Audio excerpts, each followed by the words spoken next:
In what many see as perhaps a move by the ICC to ease tension with Kenya and the African Union, the Hague-based court has allowed Kenya's President Uhuru Kenyatta to skip sittings at his upcoming trial less than a month away. This, the judges ruled, was to enable him govern the country. The move comes barely a week after an extraordinary African Union summit convened to discuss the continent's icy ties with the ICC, resolved to push for the deferral of President Uhuru's trial and ask the Kenyan president not to attend his trial altogether. Here's CCTV's Jin Kale. According to a statement by the ICC, the decision to give President Uhuru Kenyatta time at home to deal with official duties rather than attending the entire trial due to start on the 12th of next month was adopted by a majority vote, with presiding judge Kuniko Ozaki dissenting. The president would now be required to attend opening and closing sessions, hear the victims' testimonies and listen to the delivery of the final judgment, reparation hearings and sentencing if applicable. But there is a rider too. According to the statement, the majority asserted that violations of any conditions of Mr. Kenyatta's excuse may result in revocation of the partially granted request and or the issuance of an arrest warrant where appropriate.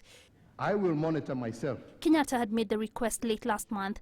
Kenyatta and his deputy William Ruto have been charged with masterminding the 2007-2008 post-election violence that claimed the lives of more than 1,000 people. A similar ruling in favor of a request by Ruto was overturned following an appeal by the prosecution. This has forced the deputy president to continuously attend his trial, save for a one-week break last month when he was allowed to return home over the Westgate Mall attack. Kenya has been arguing that there needs to be a balance between the legal process and the right of the accused to govern, and the decision appears to ease tensions between Kenya and the Hague-based court, which has also faced backlash from African leaders, claiming it's targeting only Africans.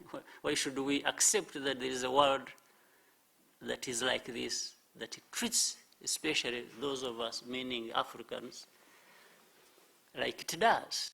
Last weekend, the African leaders at a special AU session urged the UN Security Council to defer the Kenyan cases and also asked Kenyatta not to attend his trial. Kenyatta's trial is the ICC's most high-profile case since it was established 10 years ago and the first against a sitting president. Jin Keo, CCTV. All for more details on the ICC issue, we now joined here in studio by Tom Maliti, a journalist with ICC Kenya Monitor. Tom, thank you for joining us. So the ICC claims to be independent from political pressure statements made outside of the courtroom, yet we're now seeing the court telling the Kenyan president it's not a must that he attends all of the trial there. Did the ICC cave into the pressure from the Kenyan government and the AU? No, actually the ICC did not cave into pressure from anybody. The decision is a question of timing. Deputy President William Ruto made his application for an excusal much earlier. He made his in April, and the judges had time and made their decision in June, I think. In the case of President Kenyatta, his application was made last month in September. So it's only that a coincidence of events, that there was the AU meeting and then the judges made their decision. And in terms of the decision itself, it's not surprising because two of the judges who made the decision in the Ruto case sit in the same chamber that made the decision in the Kenyatta case. So it was almost taken for granted that they were going to make the same decision. There was no reason for them to make a different decision. And speaking of Deputy President William Ruto, some NGOs and prosecution as well had argued against the reprieve granted to him. So are we likely to see a similar stance on that decision?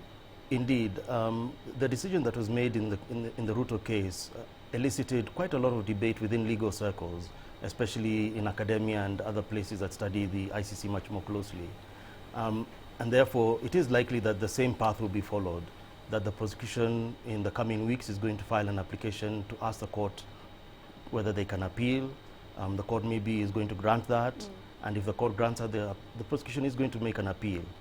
And the appeals chamber then will also have to look at this case as it is looking at the Ruto case. Right, but what does this mean for the bid by the AU to have the cases deferred altogether? How is this likely to impact that one? It depends on the strategy that, for instance, the Kenyatta legal defense team and the Kenyatta political team decide to take. It is likely that what they're going to do is say the court has made its decision, let that process take its course, but we will also look for the political solution, which is the deferral. and we'll continue with that and let both work in parallel to each other. And the AU had said that President Kenyatta should not indeed attend trial altogether. Do you see this decision leading perhaps to a reconsideration? It's possible because Kenyatta himself, or his team, has said that he needs room to govern. In fact, his lawyer, when making the oral application for this excusal, had said we are head of state. So in fact, we expect the court to grant us more leeway than the deputy president was granted. Right. All right, Tom, thanks for joining us. We have to leave it there for now. Tom Maliti, a journalist with the ICC Monitor Kenya, joining us here in studio. Now, the two little cousins who were found raped and murdered in South Africa's crime-ridden township of Diepsloot near Johannesburg are being laid to rest today. Our correspondent Renee Delcam is at the funeral. Thousands of mourners have gathered at the shack the Mali family call home here in Diepsloot. They've come here to pay their respects to 2-year-old Yonelisa Mali and 3-year-old Zandile Mali, who were defiled, murdered and left in a public toilet in the township earlier this week. 5 suspects have been arrested and 4 taken to court over the heinous act. They return to court for formal charges next week. The murder of the 2 children sparked off violent protests in Diepsloot, and many will be holding their breath that the violence does not pursue the innocent lives to their final resting place. A spokesperson for the family has thanked the local community for their support as they searched for the 2 kids when they went missing last weekend. The family also expressed their gratitude to the police for having apprehended 5 suspects in connection with the brutal murder which has shocked the South African nation. The funeral started at around 7 this morning and will continue for several more hours. Renadol Calm, CCTV, Diepsloot, north of Johannesburg. You're watching Africa Live. Let's take a break. Coming up. Red alert, Uganda heightens terror alert to maximum over Al-Shabaab threat. And taming piracy, French court metes out 9-year sentence for 3 Somali pirates.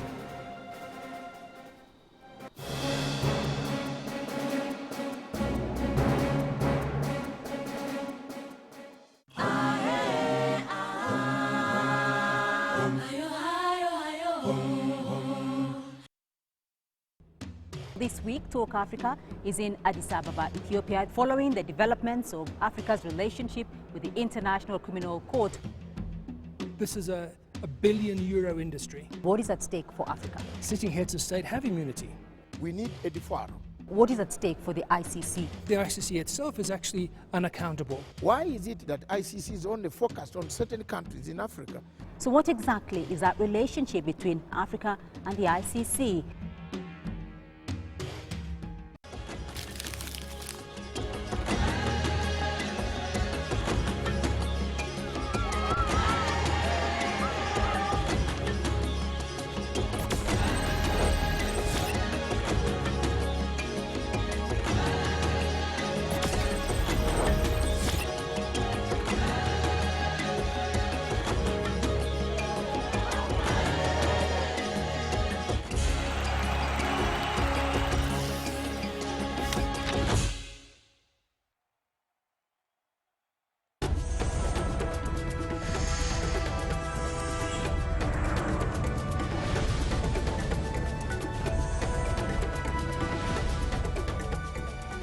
We are receiving reports of a possible suicide explosion in the central Somali town of Beledweyne. That's about 350 kilometers from the capital, Mogadishu.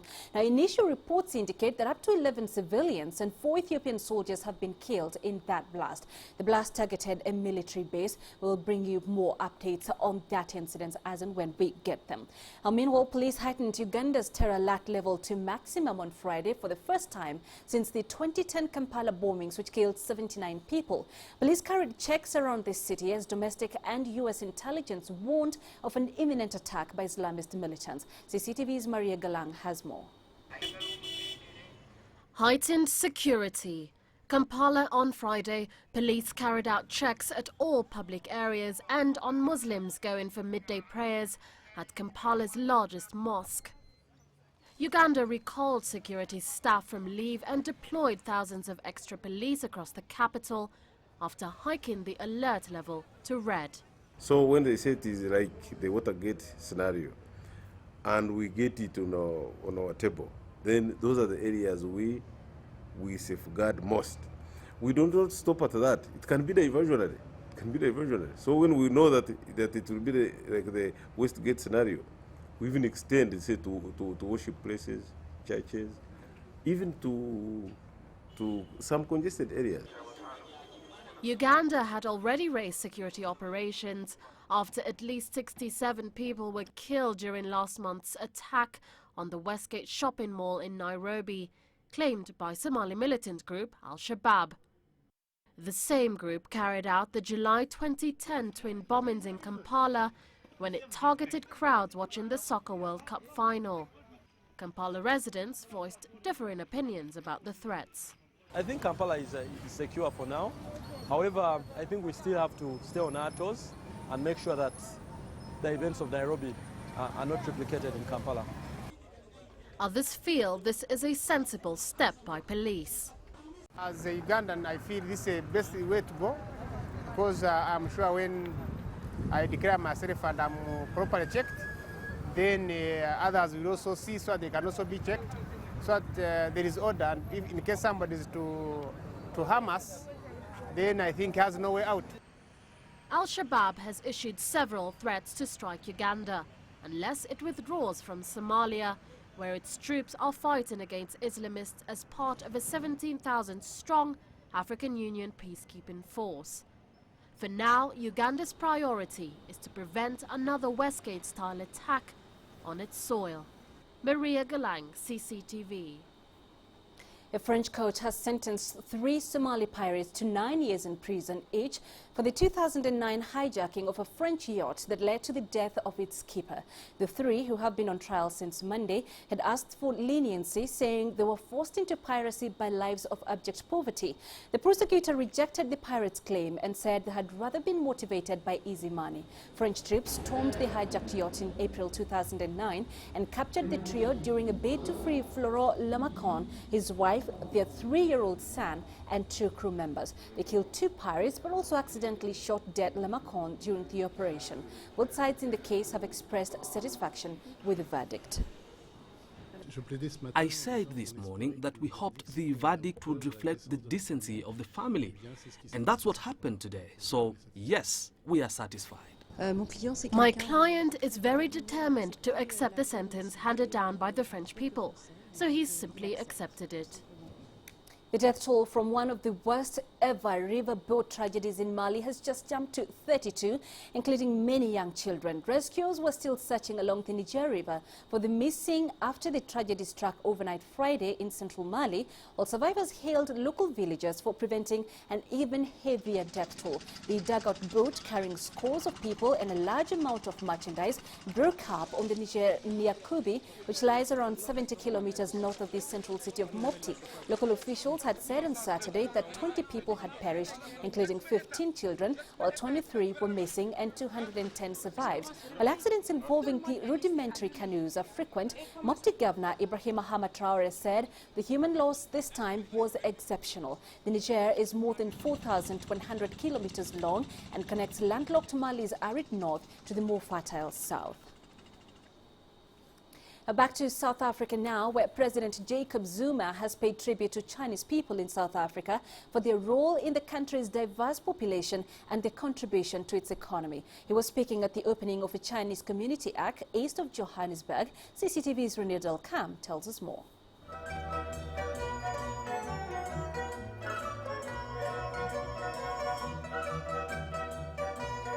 Cyril Dean is known as Johannesburg's new Chinatown.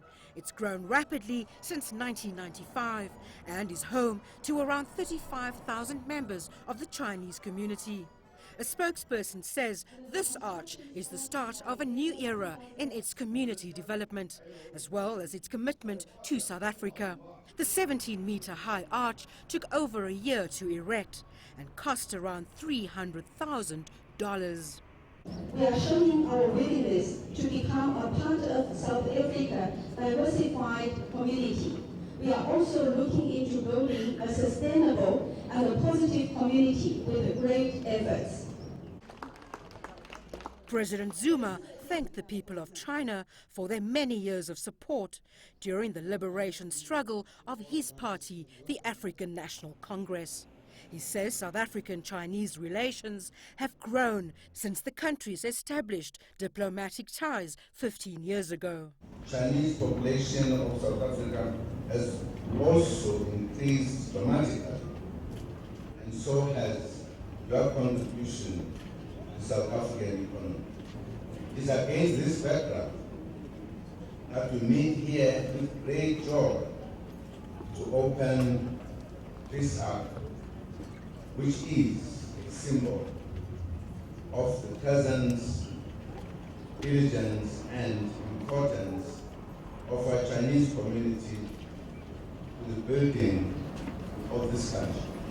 The Johannesburg Chinese Arch is said to be the only Chinese community arch in Africa and the largest one outside of China.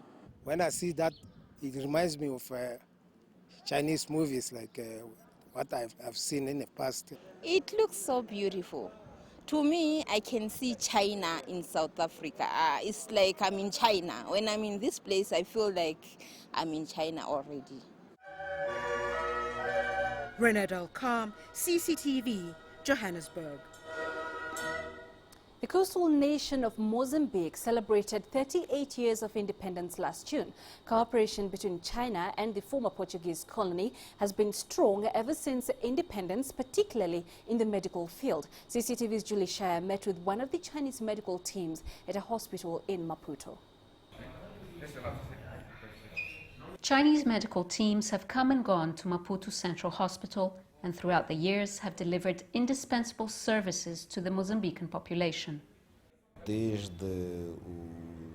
Chinese medical team's collaboration at Maputo's Central Hospital has been very positive. Since the beginning of our independence, 39 years ago, we've received regular Chinese medical teams who have contributed significantly, not only in practice, but also in training.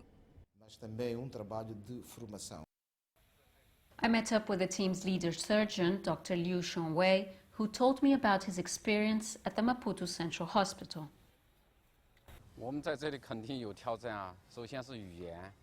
For sure, it's a big challenge to work here. First, communication is a challenge. Second, there are specific diseases here, and it's a challenge, but we have gotten through these difficulties, and I'm proud of my job. Even though a lack of communication between Mozambican patients and Chinese doctors exists, there is an invaluable contribution being made towards the patient's well-being.